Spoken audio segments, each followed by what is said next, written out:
En mi camino, una vía de tren que me ha hecho evocar el recorrido de Villafranca de Ordizia a Lazcano, tantas veces andado por mí en otras épocas. Con sus raíles y vías, con su paso a nivel. Y las imágenes se mezclan entonces en mi mente. Juanjo me cuenta sus andanzas. Venía a reunirse conmigo en el camino entre rayos de sol que atraviesan los árboles en un bosque próximo. He sentido entonces con más fuerza el frío viento en la cara y las lágrimas han brotado solas, en silencio. He deseado tanto esta mañana haber podido ir a Goierri, a casa. He deseado tantas cosas que aun siendo bien pequeñas me son negadas. Y he deseado hijos. Hacer brotar vida como la que allá respiraba, frente a tanta destrucción en las mentes, en la naturaleza.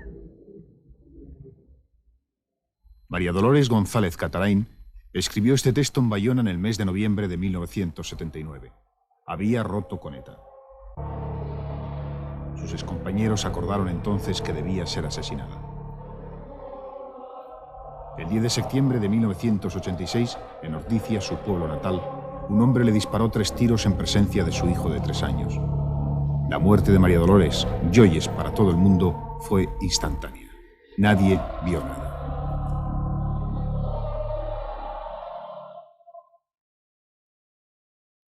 El asesinato de Joyes se produce en un momento en el que han fracasado los primeros intentos negociadores con ETA y cuando ésta se ve acosada por 2 frentes.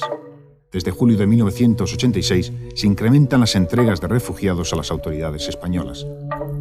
Además, la organización terrorista teme los efectos de la política de reinserción sobre presos y refugiados. Uno de sus dirigentes, Chomin, ha quedado fuera de juego en las primeras conversaciones iniciadas por el PNV con su deportación y posterior traslado a Argel. La negociación va para largo y ETA quiere, al parecer, evitar fisuras entre sus militantes.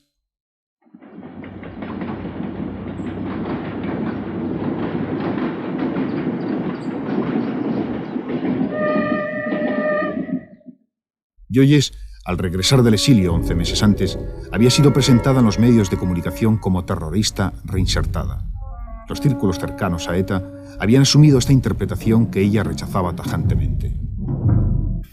Yo creo que Joyes ha tenido mala suerte, porque regresó en 85 y 7 meses después empezó la ola de las expulsiones. En 17 de julio el gobierno francés empezó a entregar refugiados a la Mugada, a la policía española. Y seguramente Joyes, viviendo aquí, pues un día lo hubiera detenido la policía francesa y le hubiera pasado a la frontera. Y como ocurre muchas veces, como ella no tenía nada a nivel judicial en contra de ella, pues a los 2-3 días hubiera salido a la calle y la gente hubiera venido a saludarle, a hacer el acogimiento como se hace a los refugiados que están entregados, con chistularis y gaiteros y todo con honor. El reencuentro de Joyes con su pueblo fue difícil. A la polémica abierta por su regreso se unía una insatisfacción profunda por la situación política, social y cultural. En este país solo vale la comunidad, y destacar de ella, si no es con riesgo de morir, es lo más despreciable que existe. Un crimen que hay que pagar, y el precio son las críticas más bajas, el rechazo más ruin. Mientras siga reprimida, censurada, escondida, no puede haber sociedad que cambie a bien, porque se está ahogando al ser humano.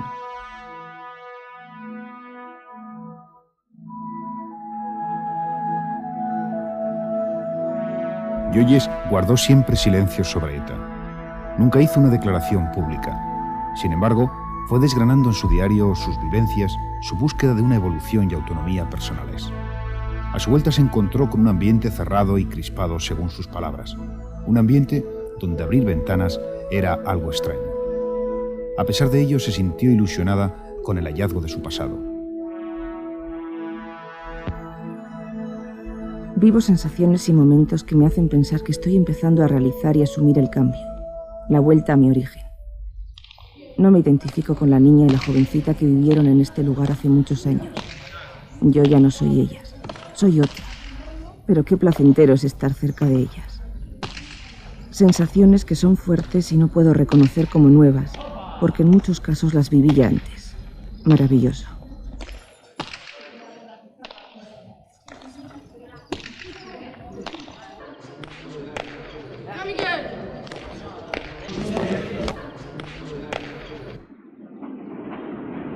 Ordicia, un pueblo situado en el corazón de la comarca guipuzcoana del Goierri.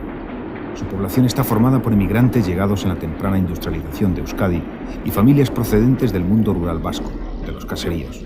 Componentes que caracterizan la familia en la que nació María Dolores González Catarain el 14 de mayo de 1954. Los González procedían de la provincia de León. Los Catarain tenían sus raíces en pleno Goierri. Yoyes fue la segunda de una familia de 9 hermanos. Su primera casa estaba situada junto a la más importante fábrica de maquinaria para ferrocarril de la zona.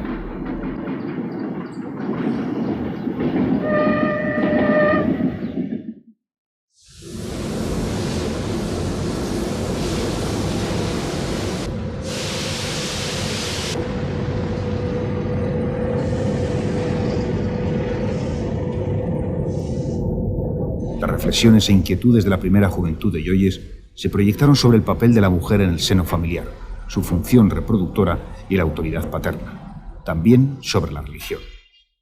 Básicamente empezó a plantearse por el problema de la justicia social. Ella hablaba de hacer algo por los demás, no sabía la forma, hablaba de hacer misiones, irse de misionera y otras manifestaciones parecidas.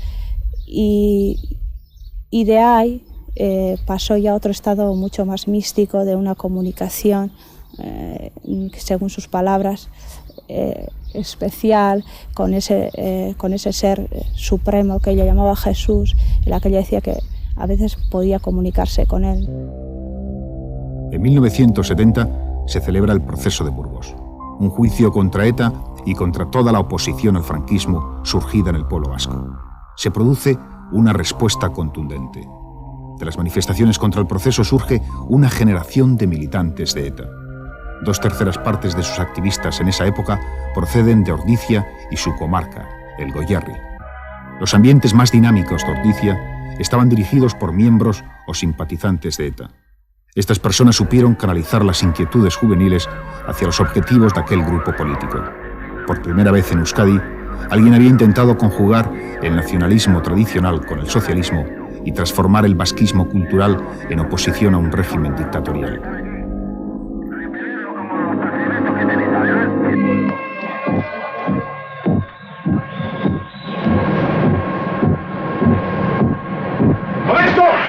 Precisamente pues, en Ordicia se generó una juventud muy activa, muy trabajadora a nivel organizativo, gente que todavía ocupa cargos en ETA militar, y con ellos surgió al mismo tiempo Yoyes. La característica principal de Yoyes en aquellos años era su decisión, sobre todo su decisión política, y en la medida que hacía todo de una forma muy convencida, es decir, le costó en un principio entrar en los esquemas de ETA, sobre todo los temas de la violencia, pero luego, sin embargo, pues en cuanto estaba convencida que tenía que hacer algo por concepción de militancia, pues era muy decidida y muy valiente. Muy pronto se produjo el acercamiento de Yoyes a ETA, un grupo que ya había hecho algo más que teorizar sobre la dinámica de la violencia y que, en este tiempo, todavía mantenía presentes influencias castroguevaristas. Muchos jóvenes, deseosos de hacer algo, se lanzan a la lucha. Con 17 años, Yoyes reflexiona sobre la inconveniencia de recurrir a la violencia sin probar otros métodos. Merecerá la pena la sangre que va a correr por todas las revoluciones. Será la única forma de conseguir algo. Y pensar que estoy convencida de que no.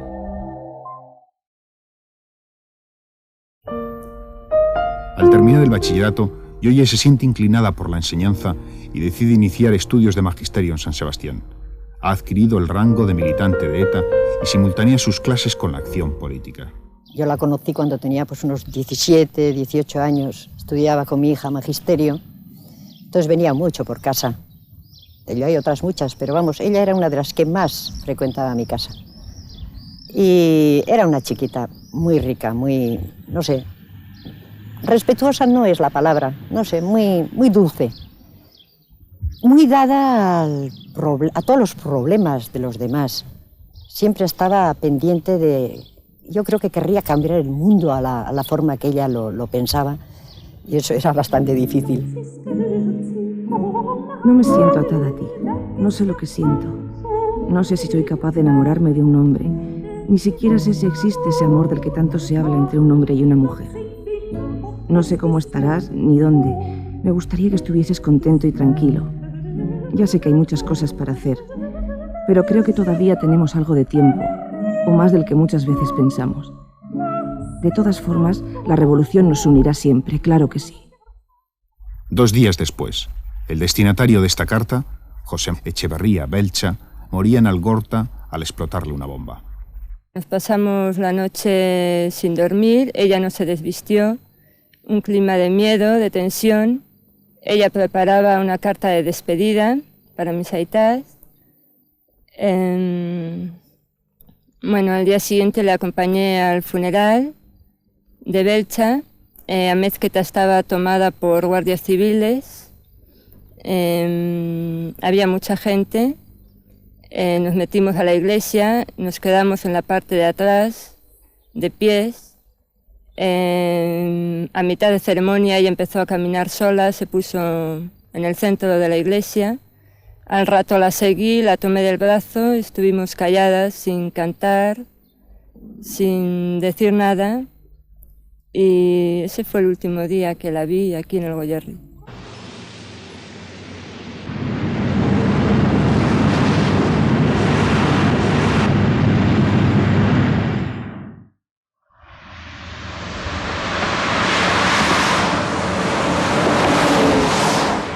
El 15 de diciembre de 1973, Joyes cruza la frontera. Inicia un exilio que durará 12 años. Una casa curiosa en Urruñe me recibía sin saber nada de mí. Una noche fría la mía, con un amanecer frío también. Eran las primeras sensaciones de un tiempo que yo esperaba con interés, con curiosidad, a pesar de las tristezas, a pesar de las nostalgias. Ya no tengo esa esperanza, esa especie de ilusión de mis 20 años. Entonces sentía la alegría de la lucha, una lucha que se bastaba en sí misma. Pienso que nunca creí en la victoria, ni soñé con ella. El momento era lo más emocionante. La esperanza de que me impondría como mujer en un mundo de hombres me empujaba, me sentía fuerte, yo diría que llena de vida y entusiasmo. La organización era absolutamente machista, pero vamos, hasta niveles que se puede decir incluso cuando a una compañera de la organización se le designaba una casa para vivir, porque bueno, normalmente era designación hasta que bueno, ella pudiera sentirse con valor suficiente como para decir, pues no, señores, yo quiero vivir en tal casa o con tal persona. Entonces incluso se hacía el reparto, se decía, como somos muchos hombres y muy poquitas las mujeres, pues una mujer por cada X hombres. Incluso yo llegué a presenciar peleas entre militantes de la organización que decían, pues en tal casa hay dos militantes mujeres con 2 militantes hombres, no puede ser, la proporción no es esa la adecuada. O sea, hasta ese extremo, ¿no? Y luego yo personalmente viví y me tocó vivir la experiencia con otras compañeras cuando querían pasar al interior a seguir trabajando en la organización. Decían que no, porque claro, no les entraba en la cabeza que una mujer pudiera o debiera hacer ese tipo de trabajo, ¿no?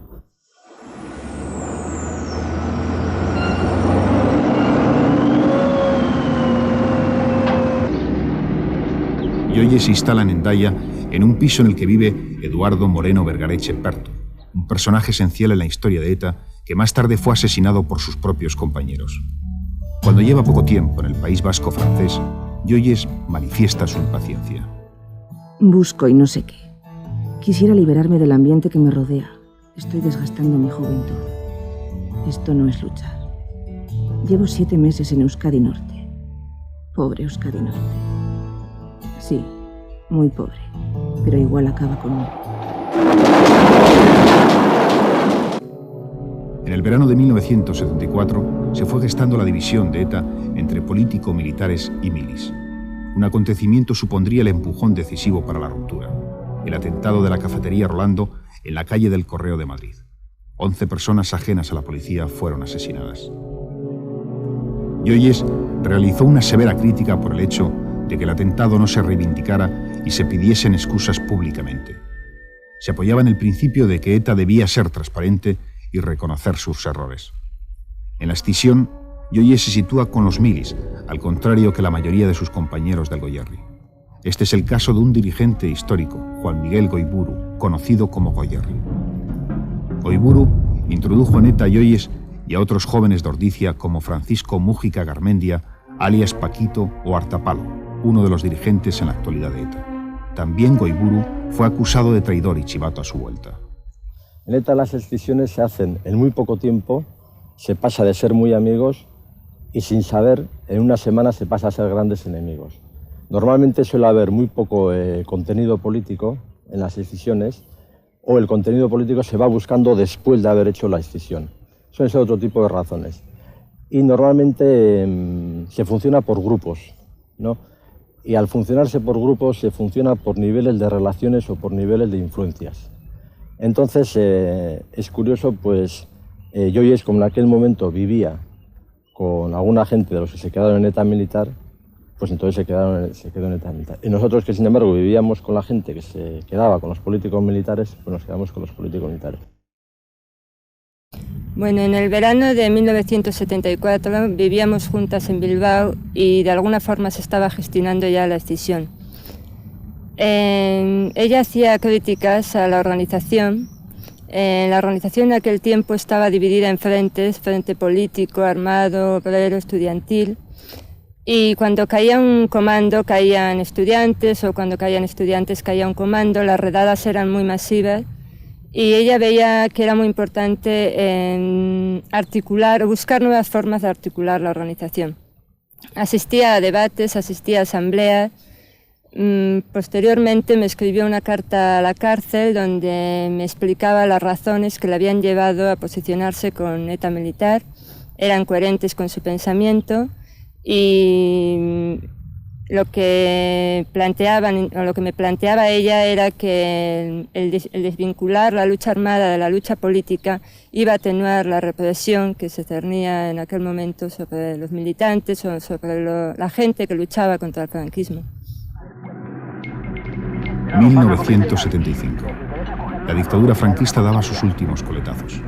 Importantes movilizaciones en toda España y en las principales capitales europeas le impidieron el fusilamiento de 2 miembros de ETA, Txiki y Otaegui, junto a 3 militantes del FRAP el 27 de septiembre. Unos días después, el 12 de octubre, Yoyes está preparada para cruzar la frontera, pero los fuertes controles se lo impiden. Yoyes no volverá a pasar al interior como militante de ETA. Se concentra a partir de ahora en la reconstrucción de ETA militar y desea integrarse plenamente en la comunidad de refugiados con todas las dificultades que ello conlleva. Un pasado lleno de recuerdos envuelve a Yoyes, recuerdos intensos que no le permiten desvincularse jamás de su lugar de origen. Un elemento de la geografía del Goierri estará siempre presente con ella. A veces estabas lejos, allí, grandioso como un sol, solía decir. Pero qué cerca otras veces. ¿Cuántas cosas te he contado? ¿Cuántas cosas me has dicho cuando me he tumbado sobre ti? Cuando he besado tu cuerpo, cuando te he sentido tan cerca.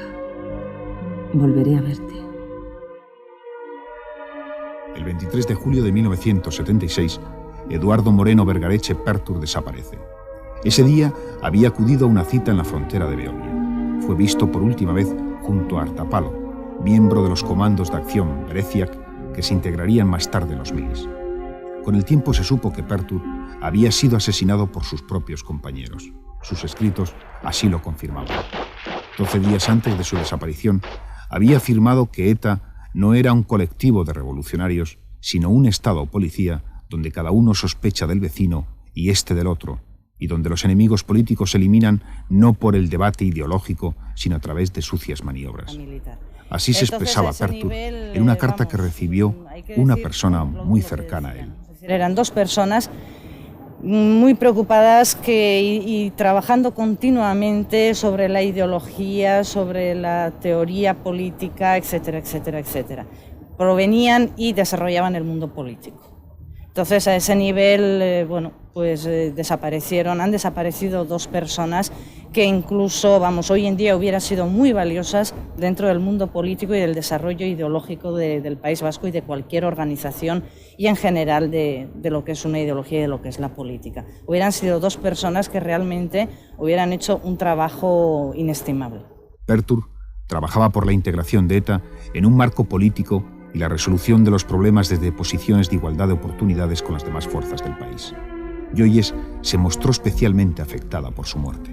Poco tiempo antes habían participado juntos en las primeras reuniones para la creación de la plataforma política CAS.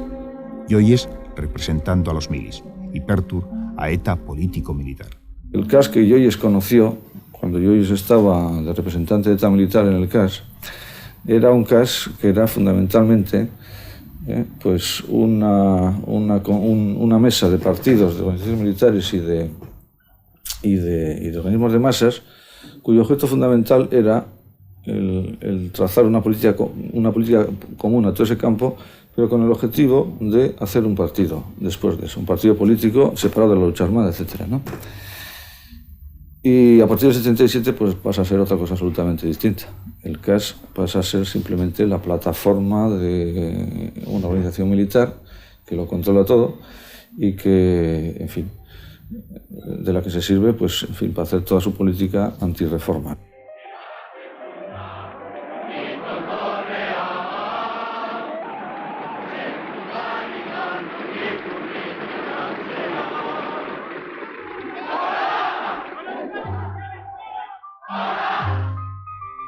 ...1977 es el año de la amnistía. ETA se plantea qué hacer. Finalmente prospera la postura de Argala, en aquel tiempo máximo dirigente de los milis, dando libertad para que vuelva la gente que quiera al interior, pero manteniendo la organización y sus objetivos. Argala consideraba que con la amnistía no había cambiado por completo la situación que dio origen a ETA, aunque estaba de acuerdo para que los excarcelados se integraran en la vida normal. Joyes participaba de la misma opinión. Vuelvo a encontrarme en una situación clave para mi vida. ¿Cuántas veces en pocos años? Y tengo que elegir, o por lo menos acoplarme a una nueva situación que quizá me venga impuesta. Estaría tranquila aceptando esa democracia. Pero ¿cómo voy a aceptar y participar por ello con la alienación, con la mentira? No creo que pueda hacerlo. Y sin embargo tengo derecho a una vida personal. Y hoy veo las 2 cosas enfrentadas. Estoy en una contradicción y tengo que elegir. Pero renunciar a mi vida personal, a una evolución, me cuesta una barbaridad. Es terrible.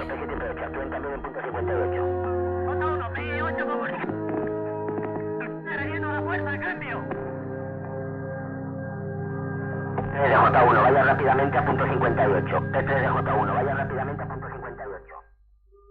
Desde 1977 hasta 1979, Joyes se integra más en el trabajo político dentro de ETA y participa en las reuniones para la creación de HB, Herri Batasuna. La coalición política surgirá originalmente para evitar la desunión de la izquierda nacionalista, hecho producido en las primeras elecciones democráticas entre los partidarios de las mismas y los grupos que propugnaban su boicot. Yo esto se lo trasladé a Santiago Gruar, que era entonces el presidente de mi partido.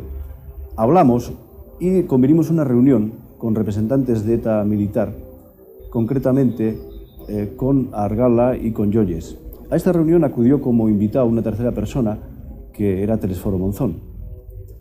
Yo expuse cuáles eran los criterios que nos habían llevado a establecer o a proponer esta nueva vía de una nueva organización, un nuevo organismo, un marco de encuentro distinto.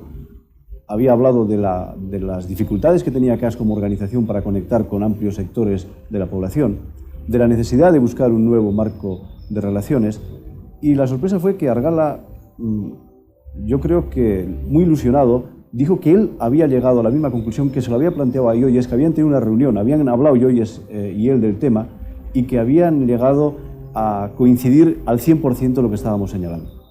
Yo creo que de todas las reuniones y de todas las veces que había estado con Joyes, fue la ocasión en la cual le vi más ilusionada, más emocionada incluso se mostró muy extrovertida, al contrario de lo que había sido en ocasiones anteriores.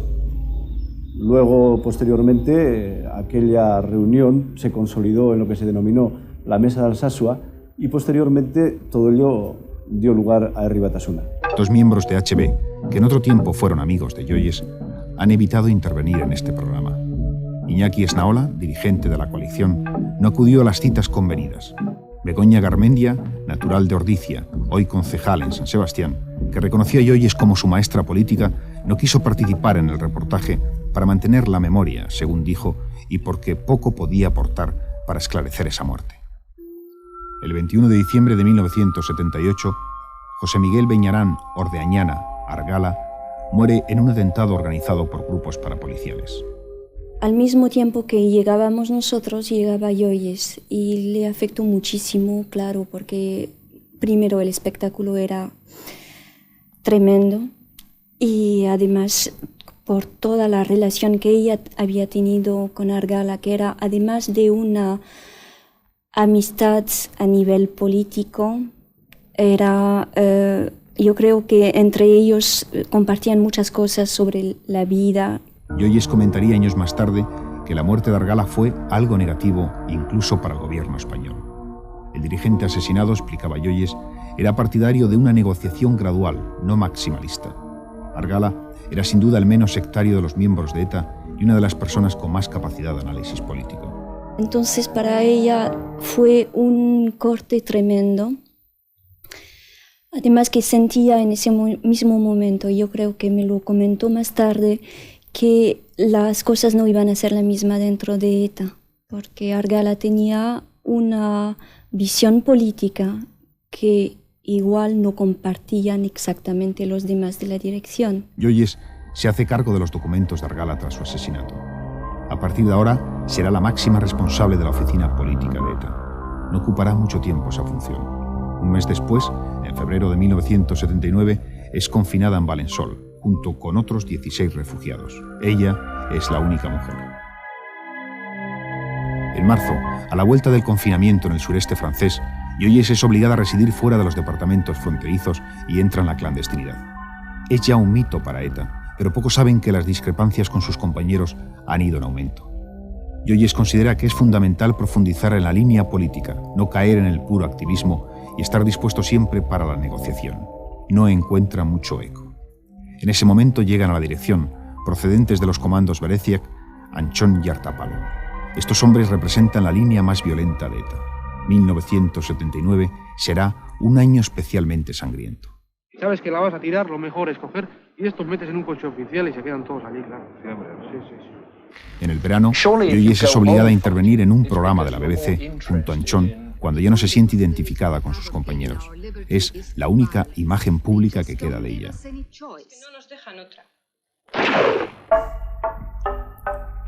En aquel tiempo, Joyes no expresó en sus escritos las divergencias concretas con ETA. Tras su separación, años más tarde, escribirá: No quería actuar en apoyo de una lucha que ha degenerado en algo terrible, dictatorial y mítico, contrario a mis valores. ¿Cómo voy a apoyar a un HB convertido en payaso de un militarismo de corte fascista? ¿Cómo me voy a identificar con dirigentes que lo único que saben hacer es aplaudir los atentados de ETA y pedir más muertos? ¿Qué línea política es esa? Han tergiversado el contenido de la alternativa CAS, confundiendo los medios con los fines. No elaboramos los diversos puntos de la alternativa para darles la interpretación que ahora les da ETA-HB. Interpretación militarista en vez de política. Joyes entra en una profunda crisis, pero además recibe las amenazas de los recién llegados a la dirección de los milis. Estos le dicen que su destino es el hoyo.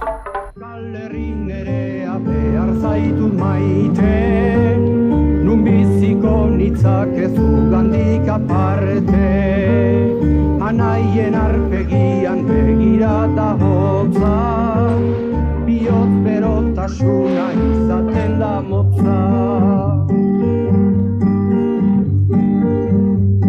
Urruti joan ezkero berriz etortzean, nolako zulo beltzak nere bihotzean, ekin dezagun aurrera. Gerra hontan saiatu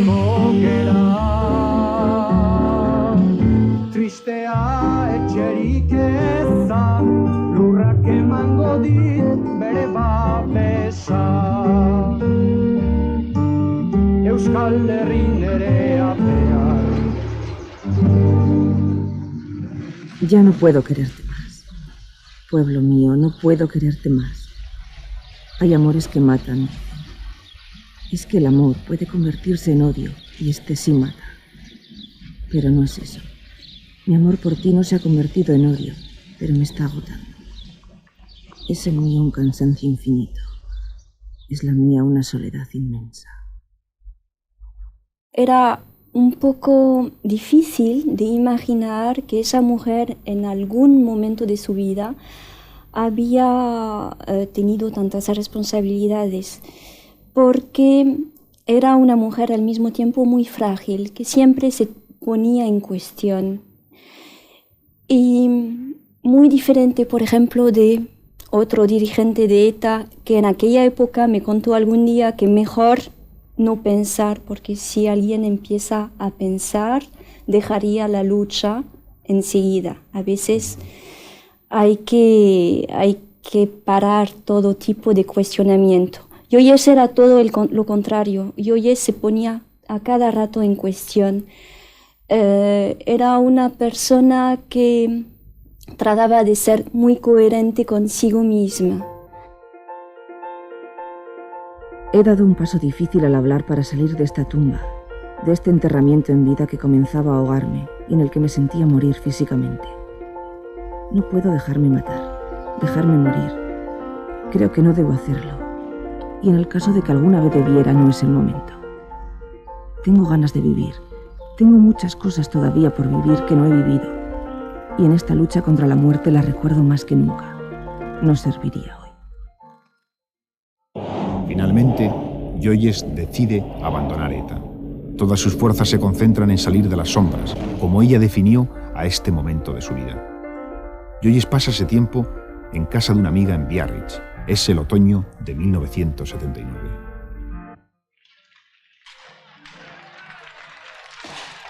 La noticia no fue bien recibida en ETA. Por lo tanto, evitará siempre que sus seguidores la conozcan y presionará para que Yoyes reconsidere su actitud. Transcurridos varios años, muchos militantes activos de ETA se sorprendieron al desvelarse la decisión de Yoyes. A uno de ellos escribió: Dejé la organización no solo por cansancio, sino porque había cosas en ella, posiciones de diverso tipo que no me gustaban, y el tiempo me ha dado la razón. Porque tengo la sensación de que muchas de ellas se han exacerbado, y en definitiva la han debilitado, llegándose a la situación actual que a mí me parece no solo terrible, sino también desastrosa.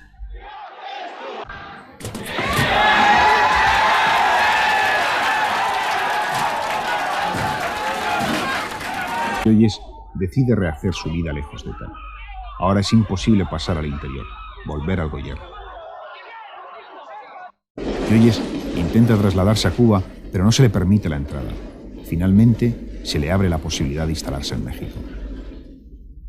Voy diciendo adiós a los lugares tan queridos en los últimos años, pero siempre en silencio, muy bajito. Días extraordinarios, por la noche frío y brumas, por el día un sol fabuloso que puede con la niebla rápidamente, dando calor donde no hay sombras y dando sobre todo un colorido inmenso a las calles, a los jardines, al mar.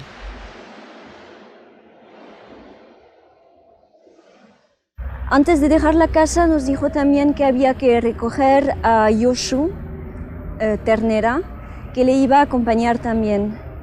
Cuando le pedimos por qué había que llevarle hasta esta estación, nos dijo que era mejor por medidas de seguridad, porque en las estaciones de Biarritz o de Bayona andaban muchos policías y en aquel entonces no interesaba que se supiera que se marchaba.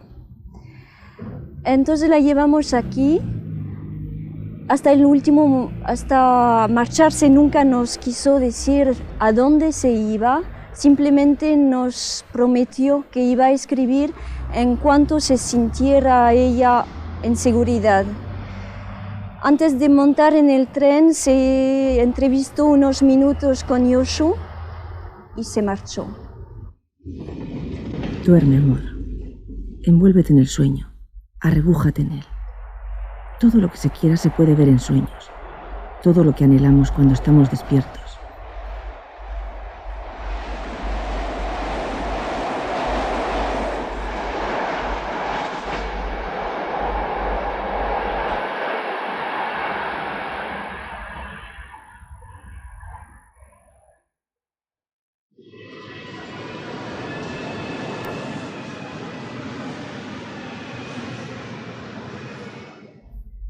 Estoy lejos de todo lo querido, lo entrañable, de la comunicación. Estoy lejos de mi tierra, de mi gente. Solo me quedo yo misma y me busco sin cesar para cubrirme, para quererme sin condiciones. Qué lejos estoy del suelo donde nací. Intensa nuestra... Llueve como casi todas las tardes mexicanas de verano. En México, Yoyes se busca intensamente. Desea olvidar su militancia política y empezar una vida más completa en un país torrencial, pero a la vez cálido. Muy pronto logra legalizar su situación como estudiante. Es la primera militante de ETA refugiada en México. A partir de ahora, evitará toda relación organizativa con sus excompañeros. Abandona el nombre de Yoyes y nace ahora Nekane, Dolores en euskera. En el mes de abril de 1980, inicia estudios de sociología en la Universidad Autónoma después de lograr un trabajo en la revista Foro del Desarrollo de las Naciones Unidas. La complejidad del mundo mexicano, sus contrastes e injusticias, invitan a Yoyes a integrarse plenamente en esta experiencia, a encontrar por confrontación algo de ella. Sus amigos mexicanos le ayudarán a vivir intensamente esta nueva realidad. Destaca entre sus amistades la de esta escritora, Rocío Díaz Escobar. Rocío es dulce y tiene una gran fortaleza de carácter. Me produce ternura. Me entristece que pueda quedarse completamente ciega en poco tiempo. En estos días en que México me pesa tanto, ella es la única luz en este país salvaje y oscuro. No sé hasta dónde llega su luz, pero quisiera que aumentara más y más. Independientemente de que ella era muy reservada,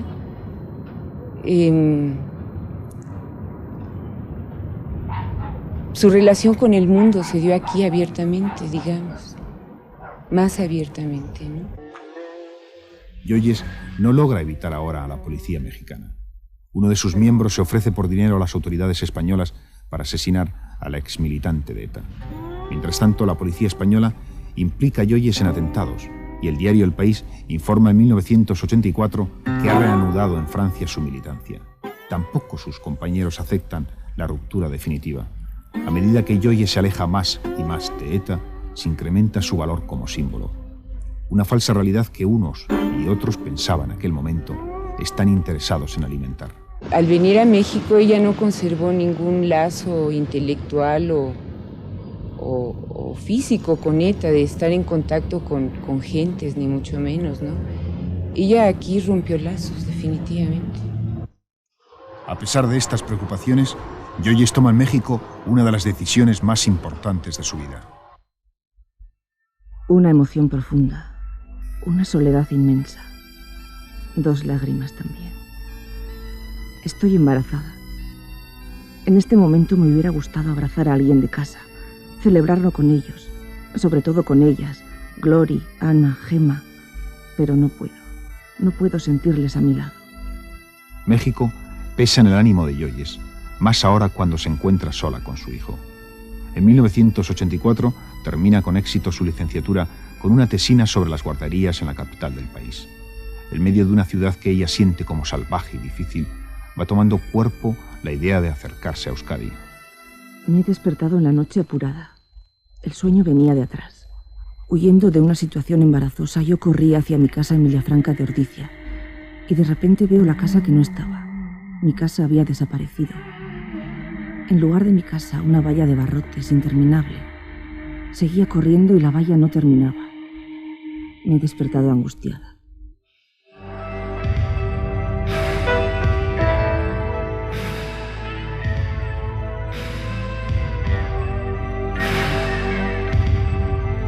Llevo casi 4 días en París. Me sentía extraña a todo, totalmente despistada. Sin embargo, hoy he sentido que esto es más mío que México. La comida, los cafés, las caras, las calles están más cerca de mí. Espero que esto me anime y me ayude a iniciar una nueva fase más en esta vida mía, compuesta de tantas vidas. 6 años de desvinculación total con ETA parecen suficientes. En el mes de junio de 1985, Yoyes se encuentra en París, más cerca de Euskadi. Desea continuar aportando un buen expediente académico sus estudios en Europa. Solicita 2 becas al gobierno vasco, pero le son denegadas. Al verme tan solo y triste, guardo al tiempo.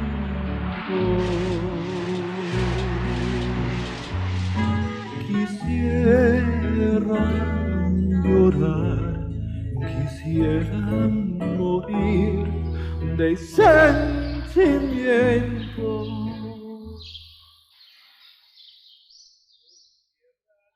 En Yoyes se ha reforzado la idea de volver a Euskadi.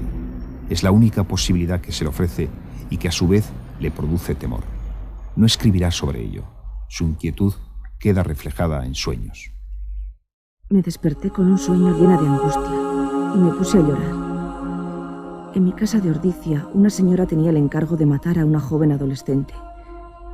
Yo no quiero ver y no paro quieta en la sala. Voy, vengo, pero sé cuándo le está matando. Cuando termina, la señora de unos 50 años se me acerca y está descompuesta. Dice que es horrible. Cierro las ventanas explicándole que hay un cuartel enfrente de casa y que nos pueden ver. Al rato viene un tipo que quiere ver si la joven ya está muerta. ¿Cuál es el motivo de la muerte? No se ve claro, pero parece que es una especie de sacrificio religioso para evitar males mayores. ¿Quién es la tantas veces muerta? No sé. Creo que también soy yo. Yoyes intenta clarificar su situación con ETA. El 18 de agosto de 1985 se produce un primer encuentro con Txomin en este edificio de Biarritz, propiedad del abogado Coco Abeberri. Me acuerdo muy bien que un viernes apareció Yoyes, que venía de París, y claro, mucha gente la conocía, ¿no? Y hemos pasado un momento, era el final del desayuno, y a poco tiempo después apareció Txomin aquí en la puerta y bueno, también saludó a la gente y se fueron los dos en el cuarto detrás aquí y pasaron unos minutos, no me acuerdo bien, 1 hora o cuánto. Txomin pidió a Yoyes que se quedara con él y le ayudase a defender sus posiciones políticas. El antiguo compañero le ofrece ayuda económica y le hace ver su rechazo a la reinserción. Yoyes explicó que no se acogía a las vías oficiales de reinserción. En efecto, y tal como se ha confirmado ahora, un amigo de la familia se informó de las posibilidades para su vuelta y se le aplicó la amnistía de 1977. Hubo otro encuentro con responsables de ETA. Según lo que me contó ella, consiguió una entrevista con Peixoto y otra con Txomin.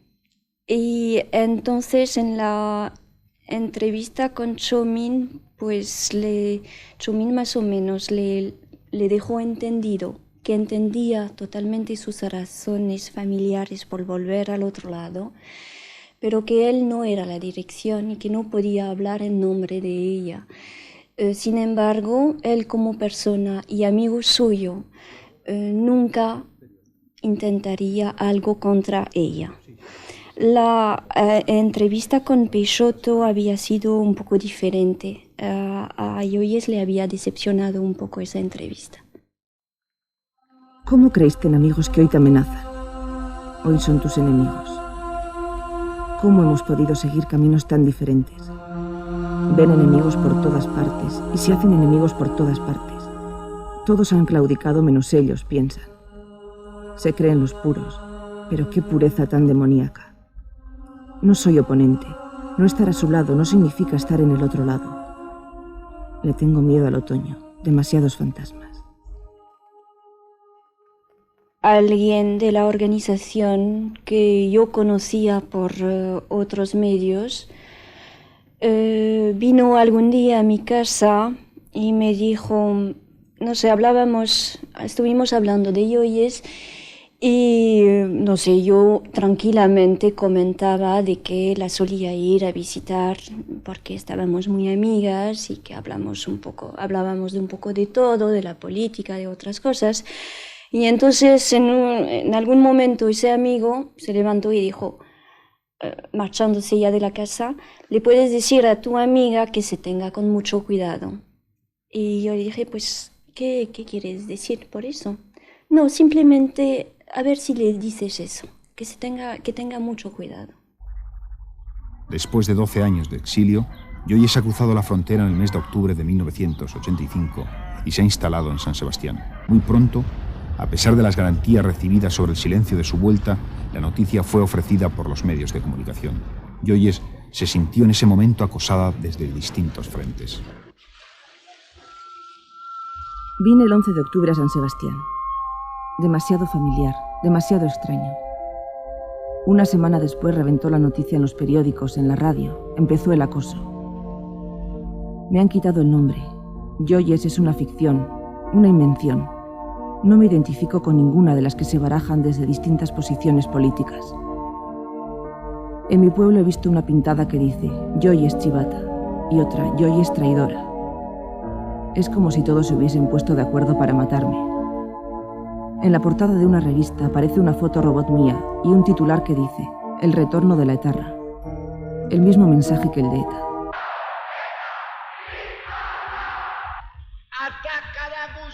El militarismo ha caído tan hondo en algunos sectores vascos que convierten en instrumento bélico cualquier cosa, para estigmatizar o reivindicar como propios o opuestos los elementos más simples de la vida individual y colectiva. Yo pienso que la lucha de ETA ayudó mucho a acelerar la democracia en España, pero creo que creamos un monstruo que ahora devora a sus propios hijos. Del derecho a la diferencia, desarrollo de la cultura vasca, se ha pasado al deber de uniformidad en pro de un supuesto movimiento de liberación nacional. Se le ha despejado a ese lema del término y social, lo cual no es gratuito.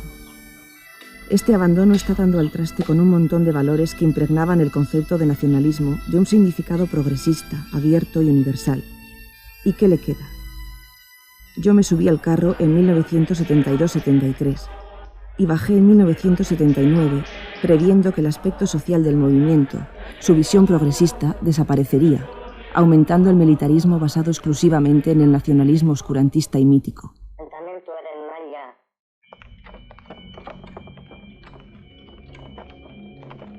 Aizu, itxoin!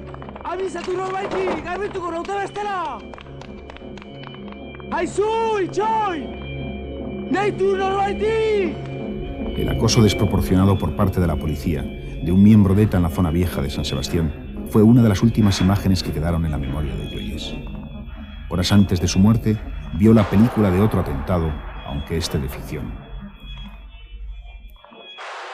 Le pregunté pues a ver qué había hecho y me dijo pues que había estado en el cine, que había visto la película en un metro y que se había sentido muy angustiada. Bueno, el comentario de ella fue: el protagonista en la película andaba intentando con una llave meterse en un portal para escapar de los que querían matarle, ¿no? Entonces el comentario fue: pinche llave, que no abría la puerta del portal, ¿no? Y que ella en aquellos momentos se había acordado de la llave que tenía en Bayona con la que abría casi todos los portales de la parte vieja. Fiestas vascas, aquel 10 de septiembre en Ordicia. Un día alegre y cercano al otoño. Nadie podía imaginar que todo se detendría un instante aquella tarde. Solo un instante. El partido de pelota continuaría después de que a 100 metros del frontón se cumpliera, como siempre, otra ceremonia de la confusión. Aquella mañana unos miembros de ETA se preparaban para lo que, tal vez pensaban, era una especie de importante misión, la más importante de su vida. Ese día, bueno, como todo el mundo, era día de fiesta en Ordicia y yo tenía aquí a mis sobrinos, iba con mis hijos y así unos cuantos. Estábamos aquí abajo en la plaza del mercado y me junté con ella y pues nos saludamos, lógicamente.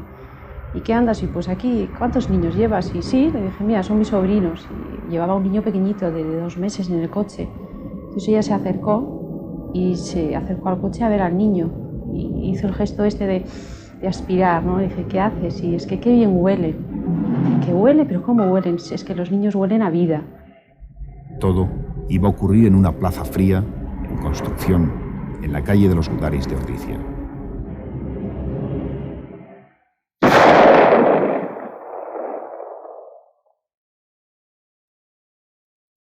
Siento vergüenza de que en este país haya gentes que se crean con el derecho de juzgar y de condenar a muerte a otras gentes solo por el hecho de que no piensen como ellos. Creo que obedece a una lógica interna que es inexorable y terrible. Históricamente todas las organizaciones, cuando han empezado a matar gente que ha pertenecido a ella, es el momento de crisis de la organización. Y de ponerle de traidora, señor. No, traidora hubiera sido Yoyes si no se hubiera portado como se portó. Ella me había querido avisar que podía suceder esto y en ningún momento le creí, le tuve que dar la razón, pero a costa de su vida, ¿no? Lo que no permiten es que una persona sea ella misma. No dejan que una persona decida por sí misma. Entonces pienso que es un asesinato inexplicable, una bestialidad. No sé. Pisar esta tierra, pisar la tierra en que nací. Lo he soñado tanto durante años. Y ahora que estoy aquí, este es mi pueblo, mi país. Y se ha armado tal revuelo. Es como si un volcán o un terremoto hubiera levantado y removido montones de capas. El volcán ha erupcionado, pero no echa nada bello. No puede ser. Quiero pensar que todo esto me llevará a un puerto tranquilo, más maduro.